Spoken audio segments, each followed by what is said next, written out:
Why you're failing at prioritization.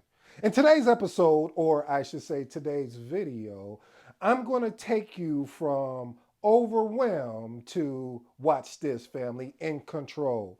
These are some prioritization tips for project managers. I don't care if you're new, I don't care if you're intermediate, I don't care if you're old.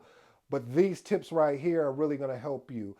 If you're new to the channel, I'll go by the name of ED. For all you smart and intelligent folks out there, that just simply means Ed. I have an 8-point framework, and these 8 points, my goal, my challenge is to be able to unpack today's title, which is entitled The Art of Prioritization: How Project Managers Can Focus on What Matters Most. Oh, that's key. What matters most? You mind if I share a story with you?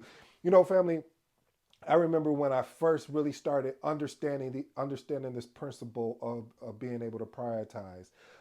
When I understood the principle, it took me from being I'll say a okay project manager to at least a better project manager. What do I mean by that? See, family, what I was doing was saying yes to everybody that was calling my name, that needed something from me, instead of putting frameworks or putting checkpoints in place so I'm not a roadblock for my stakeholders. A lot of times, as project managers, especially new project managers, that you get this power, this power to be able to lead people that do not report to you. And sometimes you want to make sure that you are doing your very best, which is nothing wrong with that. Sometimes you want to give everything that you got, which is nothing wrong with that. But the point of it is, family, is we have to have the ability to let go. And letting go, meaning, is letting go and allowing the team to do what they came to do, to allow the team, because they are the subject matter experts. Our job is to control and make sure, when I use the word control, that they don't go outside the boundary. And if they have to color outside the lines, that we're there to put it a change order. Oh, I like that. All right, let me give you 3 quick quotes, and then we'll get into today's through the 8-point framework. First quote by Stephen Covey: "The key is not to prioritize what's on your schedule, but to schedule your priorities." Ooh, I like that one, but I like this one even more, by Miles Monroe. He says, "Prioritizing sharpens your vision so you can focus on the so you can focus on the most important things."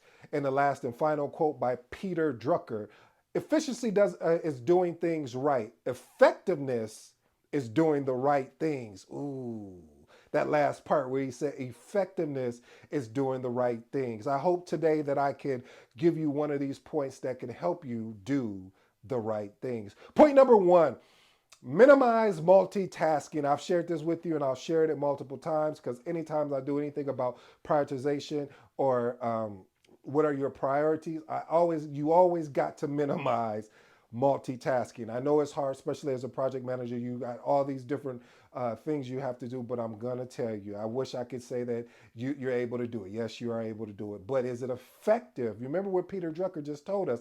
He said efficiency is doing things right, but effectiveness is doing the right thing. So I challenge you, family. I encourage you to do more deep focus work and focusing on single tasks for longer periods instead of being spread thin through all the ways. One of my favorite books that I always recommend anytime I'm doing anything on prioritization is The One Thing by Gary Keller.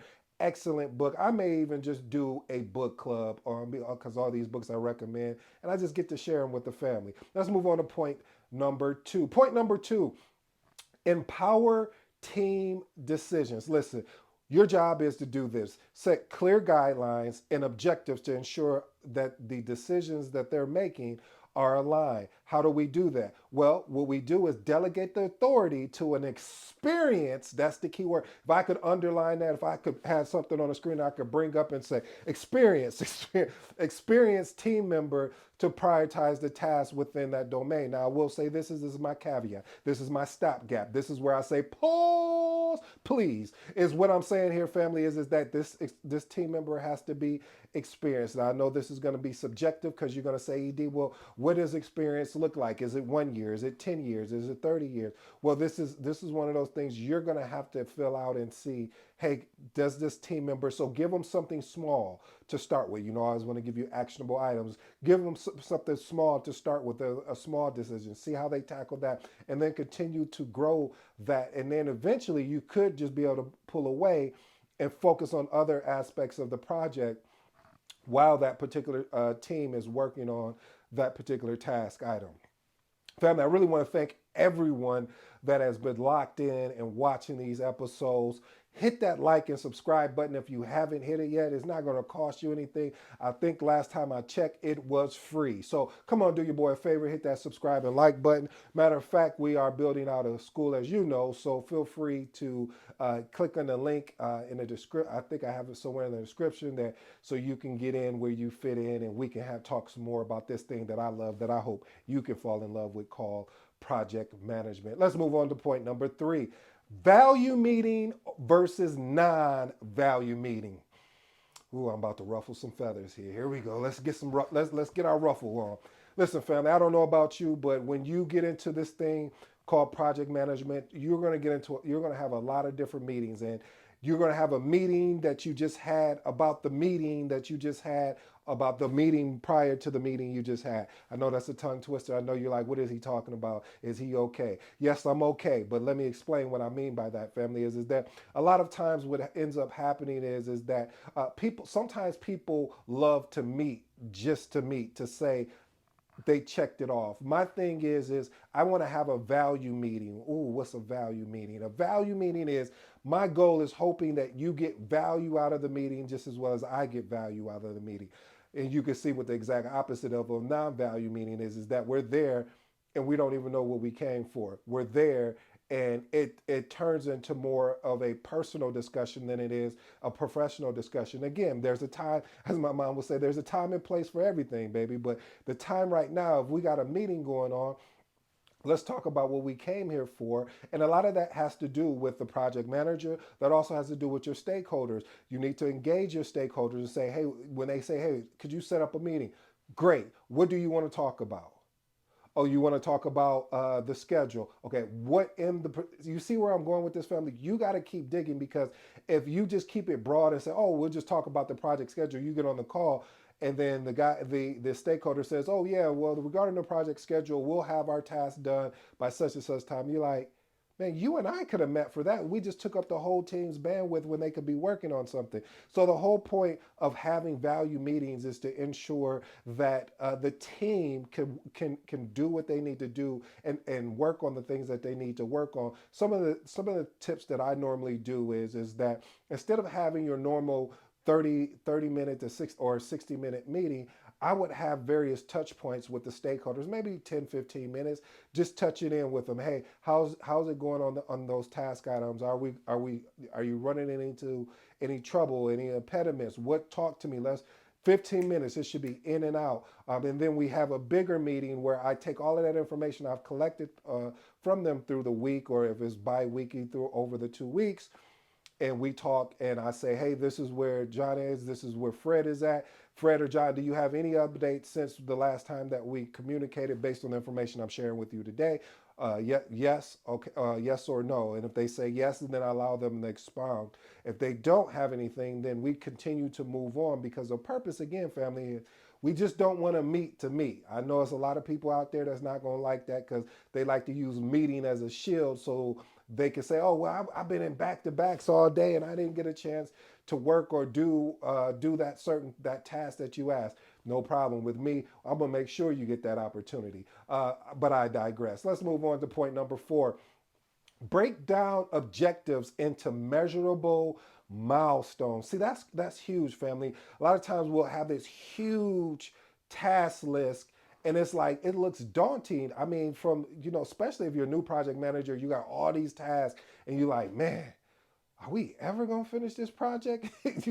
So being able to break it down and what I call bite size or manageable size pieces is going to help, just not even you, but also the team as well, as we're progressing forward and finishing this project. All right, point number 5. This is one of my favorites. Schedule blocking. What is schedule blocking? Schedule blocking is really the ability to take time and block your calendar so no one can so no one can schedule a meeting or have an impromptu meeting with you, anything like that. Basically, you schedule this block of time to focus on the high priority task that's on your schedule. Also, to look over your project management plan, look over all of the different areas. Look at the communication plan. Look at just this gives you a time to check in to see, has anything changed? Is there anything I need to be aware of at this time? This is really a more time for you. This is what I call my woo sigh moment. Really, just taking the time just to really step back from the project a little bit and then step into the project. Oh, I like that. See, when you step back, you get a chance to look what is kind of like, well, do I need to? I don't know. And then when you step in,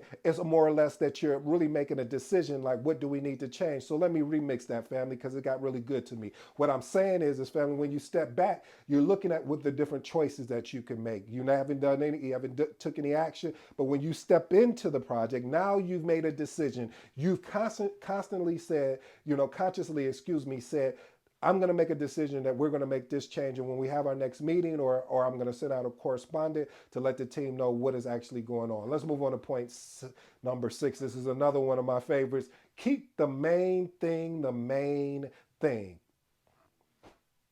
I don't even know how much deeper you want me to go on this, but I know I got an intelligent audience, so they're going to ask me to go deeper. So, family, here's the deeper thing. Learn to say no. Here, you could say it even if they don't understand English. Say it in Spanish. No. Point I'm trying to make, family, is that we can get caught up as project managers attending all these different meetings, and I always say this too, which again is probably gonna ruffle someone's feathers, but the true project managers out there know what I'm talking about. Sometimes you'll get invited to a meeting not because you can add value. Well, I'll take that back. You can add value, but they want somebody there to take notes, or they want somebody to set up something else, a digital. You're like, hey man, I'm working a like this is something that you can do on your own. So again, family, we have to understand when we need to say no to meetings, even to impromptu meetings, if there's no value. You keep seeing what I'm doing here. I keep talking about value. If there's value there, then here, yeah, put me into this impromptu meeting. But if there's no value and we're not doing no brainstorm, we're not attacking a problem, we're just theorizing. Hey, you know what? Let me know when y'all come to a problem that you have, or you've got out the theorizing box. Point number 7, leverage technology for prioritization. Family, there's nothing wrong. Utilizing a project management software, Smart Sheets, Microsoft Project, Asana. Asana is more of a collaboration tool, or Mondays.com. I love both of those tools, by the way. Leveraging these tools. A reason why I love some of those last two I mentioned, Mondays.com and Asana, is because of the real-time progress that you're able to show. Also, you can even use a SharePoint site. If you have your project, if you have, let's say, your project report of how the project is performing, and team members can go in there, or excuse me, I should say stakeholders can go in there and put an update. And it's real time. Like, I love the real time type reporting, because if at any point somebody should be able to go in there and see where the project is at. Point number 8, balance stakeholder interests with project goals. Again, I'm going to say that again. Balance stakeholder interests with project goals. I'm going to tell you, your stakeholders are going to ask a lot of you, which they should. They're going to demand a lot of different things, but there's a difference between asking and demanding. So when it becomes to the demand, you go right back to the scope. Does it align with our scope? You're not saying no, but you're not saying yes either just yet, until we have a conversation to say, I know you want to add that new widget onto but does it align with the scope? If it doesn't, we're not going to do it. Now, we could put it in a backlog. We could save it for future reference if we want to present it to a customer as an upsell or something like that.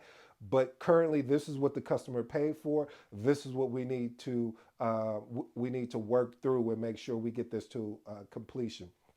Also, but don't get so dogmatic on that, as far as like, how should I say this? Like you're just trying to block what your stakeholders are saying. No, you really want to engage and find out, identify the key stakeholders, understand their expectation and interest before we even get started. That should even be initial. I think a lot of times we forget that as project managers. We don't gauge their expectation and their interest and document it, because if we document it and if anything changes, then we could say, okay, so now you were expecting this, but now you're expecting that. No problem. Let's document it. One of my favorite things that I use is a RAID log. I said I was going to do a video on that, on showing a RAID log. A RAID log stands for risk, action items, issues, decisions, and I also throw in the Q, RAID Q, in question. So what I would do is, for let's say I'm having a call with stakeholders, I would document those decisions. Those decisions and with the date and who was all there in the meeting, who made the decision. This will help you long term, family, in case something ever comes back. Because you remember, documentation is always going to be conversations. Until next time, I'm out.